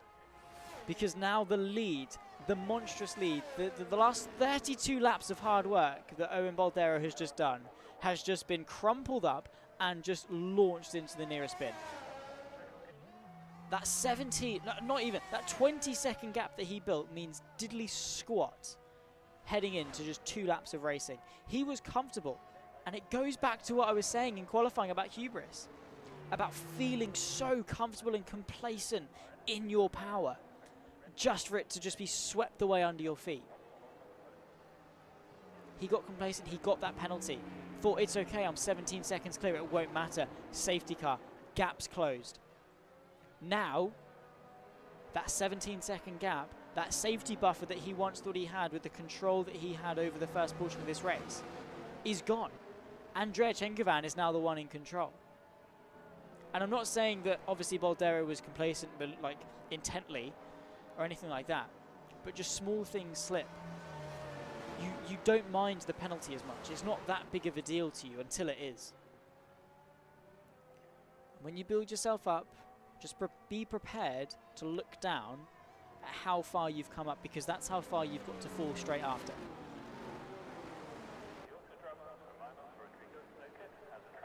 But that doesn't mean he should lose faith, because he still has a golden chance to go and win. He needs a good launch, he needs a perfect couple of laps, and he needs Jordy Lansing and Ethan Shackleton to start attacking each other. Ethan Shackleton has got a penalty, which could well drop him back a couple of places, but thankfully the only other driver without one is Oliver Milner. The rest of them do. Now, this is either going to be great news for Lewis Smith or terrible news, because he got a great punchy start at the beginning of this race, was able to find his way through, up into podium places, ahead of Ethan Shackleton, and it wasn't until the 4th lap of the race start that he started falling back. Now, we are only maximum going to have 2. 35 and 36. If Lewis Smith can get a good launch and sort of just maintain the gap with those penalties, he could still maybe not gain points on Ethan Shackleton, but at the very least not lose as many. And with this championship, again, reminder, boom, there they are. Lewis Smith, 182, 17 clear of Ethan Shackleton on 165. As things stand, it's going to be 12 points to Shackleton and 6 points to Lewis Smith, which only brings that gap down to 11 points. Now Shackleton finds his way into P3, that takes it up down to 8.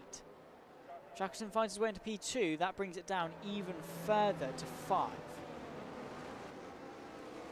So ideally Shackleton needs to just absolutely destroy this final part of this race. Get ahead of his teammate and Jordy Lansing, hope that Chenkovan backs them up so he can build up a nice 3-second gap, and hope that it's enough.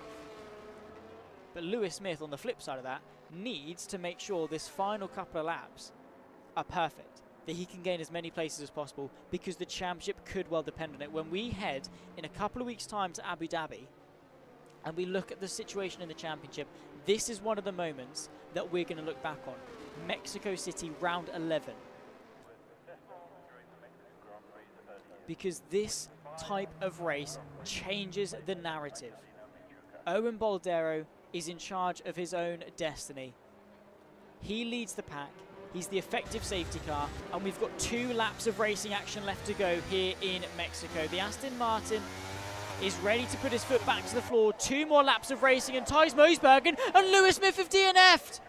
And we've not even got back under green flag racing, and the championship leader is out, and a golden opportunity has befallen Ethan Shackleton. They battle their way towards turn number 1 for the penultimate time. Here comes Jordy Lansing on the inside of Andrea Chenkovan trying to attack for second, but the Ferrari goes the long way around and stays firm in that second place, all while allowing Boldero to get away. Ethan Shackleton needs to be a part of this battle. If he can get ahead of Jordy Lansing, the gap is 2 points. Andrea Chenkovan is defending for his life, as Boldero needs 3 seconds in a lap and a half if he wants to take his maiden victory. Lansing is slow, and that is going to be the perfect news to Ethan Shackleton. He needs to attack.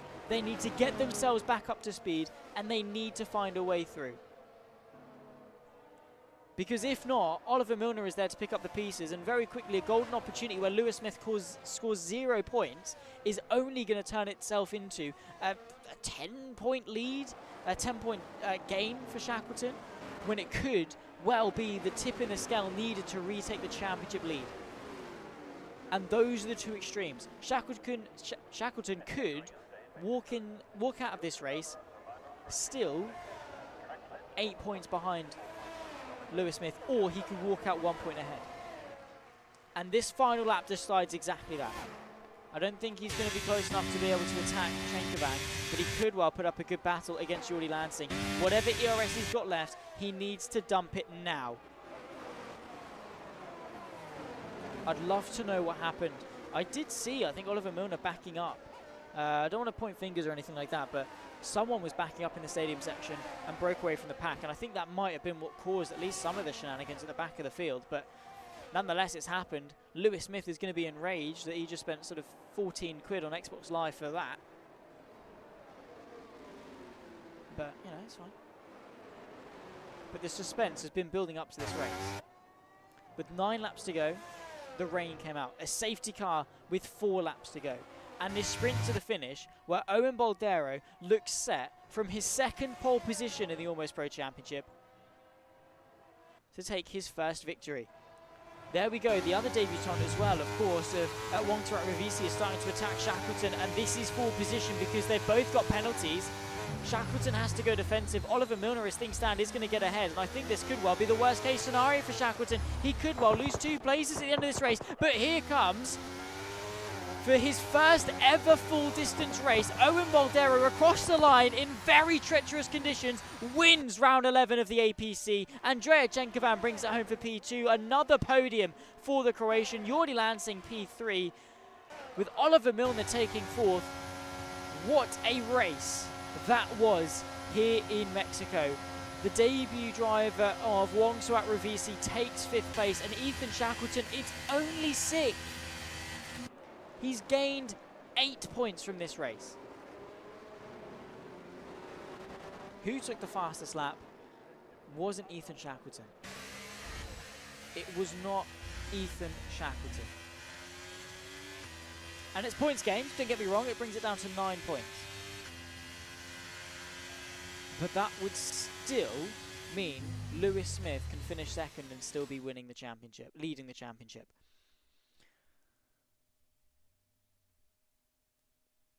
Of course, we are going to have a chat with Owen Boldero. As soon as we run through the results, we'll run our way over to the interview screen and have a chat with him. But there are the results. Late drama, late stress, but he held on brilliantly to take his first ever victory of the APC. Andrea Chenkovan just ahead of Jordi Lansing to complete the podium. What a race it was for the Flying Dutchman after taking the lead early doors. Oliver Milner from, of course, Ravisi, the top 5. Ethan Shackleton closes the gap in the championship, but maybe not as much as he would have hoped. Connor Stewart-Woodard finishes the race in P7 ahead of our 3 DNFs of Lewis Smith, Thijs Moosbergen, and Kyle Stewart-Woodard. Ladies and gentlemen, let's move our way over to the interview room and maybe have a quick old chat with a couple of our drivers. We are first and foremost going to bring in the one and the only Owen Boldero. First of all, just so we can check, can you hear me all right? No, he has just muted himself. I don't think, hang on, if I do this and this, can I unmute him? There we go. Owen, can you hear me? No. No way. No, he's just won his first race. Don't do this to me, Discord. Don't take this away from us. Do not take this magic moment away from us. He's joined back in. We'll drag him back in. No, he's gone again. No, absolutely not. This isn't being taken away from us. We're not losing this. We're having a chat with Owen Boldero if it kills us. We'll give him a second just to sort it out, but of course we can't go on forever. But wow, oh wow. What a race. Well, let's drag him in. Owen Boldero, can you hear me, good sir? I can hear you. Yes! Boom! Result. I'm good. It wasn't me, but it's fine. Owen Boldero, you must be ecstatic. What a way to win your first ever race. Oh my God, those final 2 laps. When that safety car came out, I can't tell you how annoyed I was. I was so annoyed. And then I went in for new tyres because I thought that extra sort of 10, 11% advantage might just give me it. And then on that restart, there's a weird thing with Mexico where you have to go so slow because it's such a short sector. So it limits how fast you can go.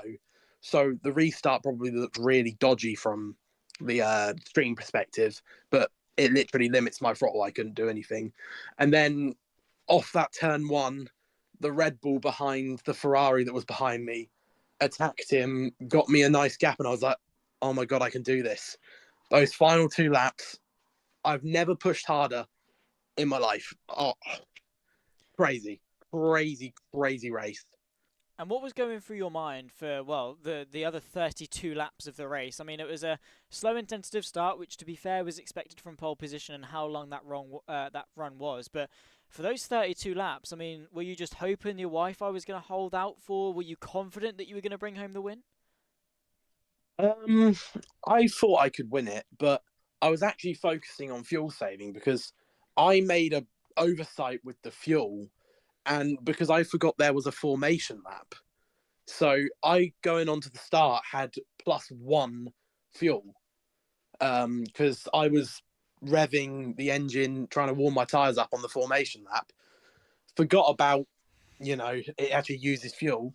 So then when I came onto the start, I had barely any fuel. So first couple of laps, I got past the Red Bull. I think it was Geordie. Pushed a little bit to create a gap. And then from there, I just sort of from lap 7 to about lap 24 was fuel saving. And then from there, I was pushing. Well, you absolutely smashed it nonetheless. I mean, for you, and of course, not much that you can do in terms of a championship. But for the rest of the season, as those at home can see on screen, you've got Sao Paulo. In a week's time, we go to Qatar, and then of course the UAE for the final round on the 11th of June. It does overlap with the release of the new game, but are you confident maybe you can show up and score some good results to round off the season, and then maybe come back fighting for season 7? Yeah, I'm confident. I'm planning to keep this game installed because there is also another league that runs for 2 weeks after the release of F124. And I also actually don't plan to get F124 off release. I'm going to wait a couple of weeks because I don't get paid until a couple of weeks after it comes out. So I won't be getting it for a couple of weeks. So I'll still be playing F123 when it comes out, when F124 comes out. Fair enough. That's fair enough. People do have real jobs and things, and yeah, that's fine. Not their priorities might not necessarily be pretend race cars, which is fine. It's just not me because, well, yeah, I kind of have to, but it's fine. But for you, this is your job. Yeah, exactly. So for you and your result today, congratulations. Before I let you go, of course, thank you for joining me in the commentary booth. Any shout outs you want to give to the YouTube chat?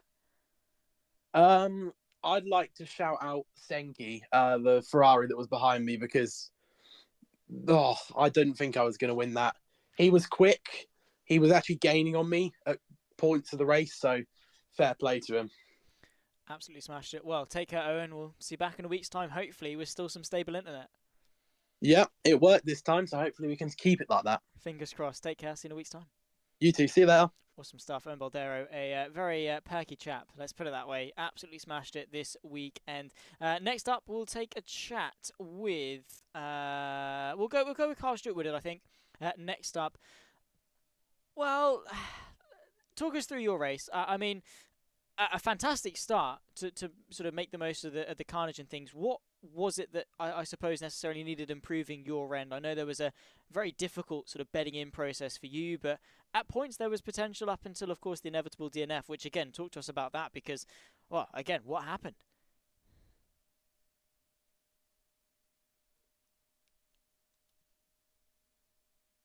And I think we're still having some issues with people hearing us in Discord. That's fine. Carl, just let me know if/when you can hear me. Do just chirp in when you can. If I mute maybe and unmute potentially, Carl, can you hear me? No? Okay, cool. Well, we'll swap him out. We'll go for Lewis Smith instead. Lewis, just before we get started, can you hear me? No. Yeah. Oh, no, you can. Yeah. Sweet. Perfect. No, you had me worried there for a second. So, talk to us about your race, because you had a very sketchy start, obviously, with not renewing your Xbox subscription and things like that. Getting into the race without a qualifying time, a fantastic start, but overall just didn't seem the pace was there. Yeah, frustrating race.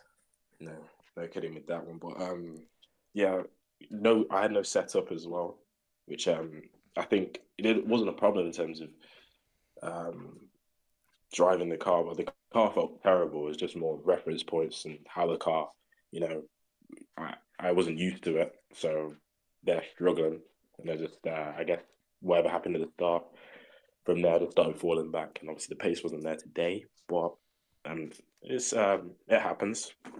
But obviously from what I've seen, it's not the end of the world. Luckily, Ethan hasn't won the race, which would have put him in a great position. So. Exactly. So for him, obviously, the chance was there maybe to go and get, a good 15, maybe more points, which of course would have been enough to tip you in the championship. Does that mean that you're still fairly confident going for the rest of the season? 3 more rounds to go, still with, I think, a 9-point lead after this race that you can go and take the championship? Yeah, definitely. Obviously, shouldn't have any more connective issues or Xbox Live issues for another year. So Sweet. That's always a good thing. But just gotta keep, like I said last week, just keep doing what I need to do, and everything should be okay.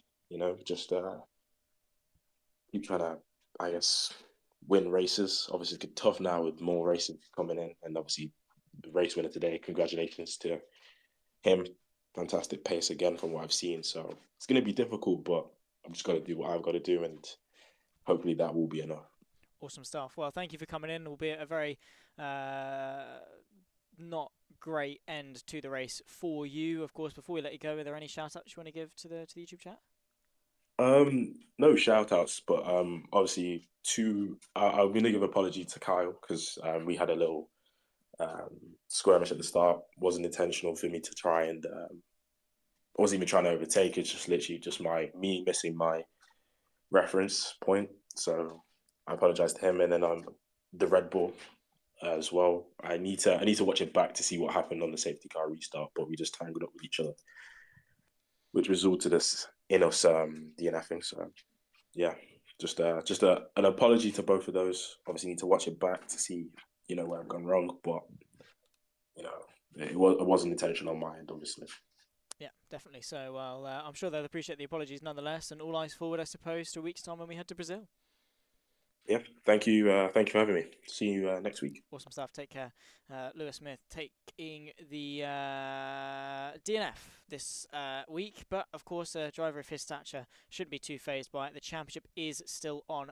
Finally, hopefully. Can we be heard? We can be heard. Great. That's a good start.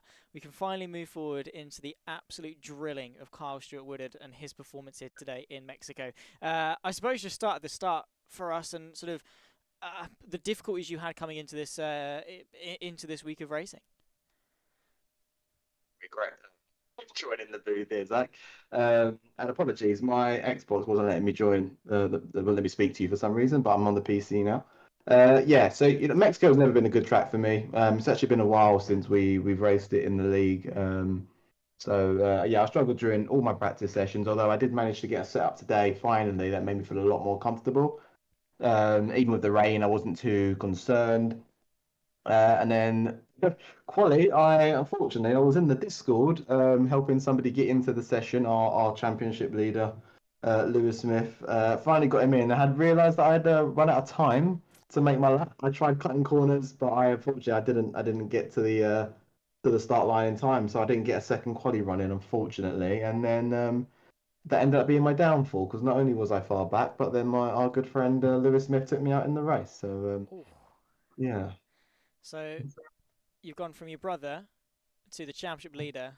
It's getting worse and worse. Unfortunately, we didn't catch the brotherly dispute of Kota, but maybe that's a good thing. I don't know. Kyle, of course, I mean, not the best of days today, but in a week's time, of course, we head to Sao Paulo, of course, Interlagos on the 28th. Are you feeling a little bit more comfortable around Interlagos? Yeah, slightly more comfortable.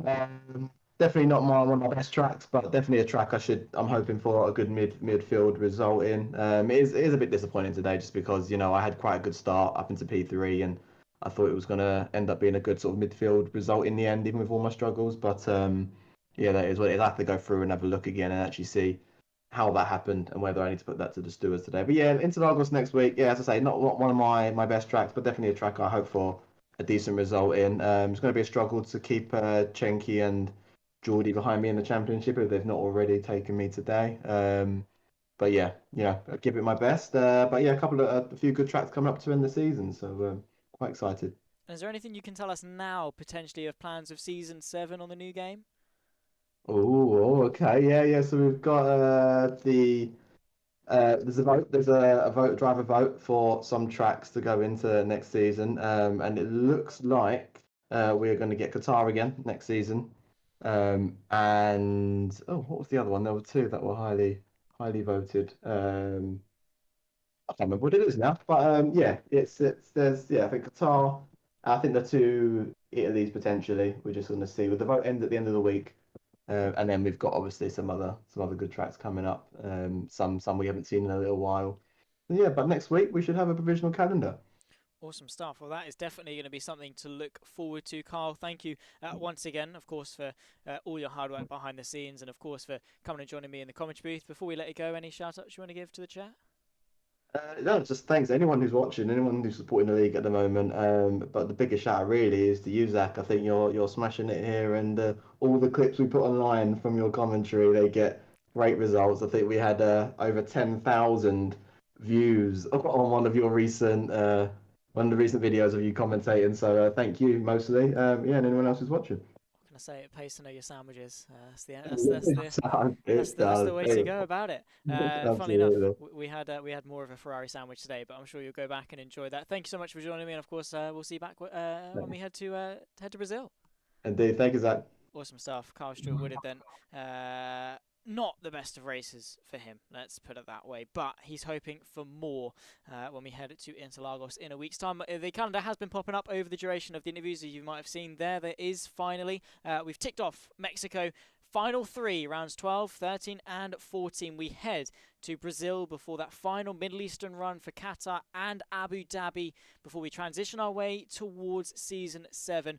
Ladies and gentlemen, just a final reminder, as Carl Stewart-Woodard there was saying in regards to Season 7, if you are a driver out there who, as I say, isn't one of the aliens on the game, because it seems that everyone and their nan is at this point, and you want to have a nice fresh start for F1 24, find your feet, grow your skills, this is a fantastic place to do so. Of course, my name is Zach Sweeney. I'm here in the commentary booth delivering all the fantastic action that we see on circuit. Some fantastic drivers, great way of running. If you like that community aspect, everyone gets along well. There's always a laugh, always a bit of banter. Everyone here is here for fun. It's not scary, it's not huge, it's not for prize money or anything like that. You can come in, have a safe, nice, easy transition away from the ranked or career racing into that online competitive environment and work your way up the ladder potentially in the F1 sim racing scene. Unfortunately, that is going to be it for today. Season 6 of the Almost Pro Championship took to Mexico for its 11th round of the season. As I said, my name has been Zach Sweeney. This has been some amazing racing. The battles that we saw all the way throughout, I hope you have enjoyed out there at home, both on the JP Broadcasting YouTube channel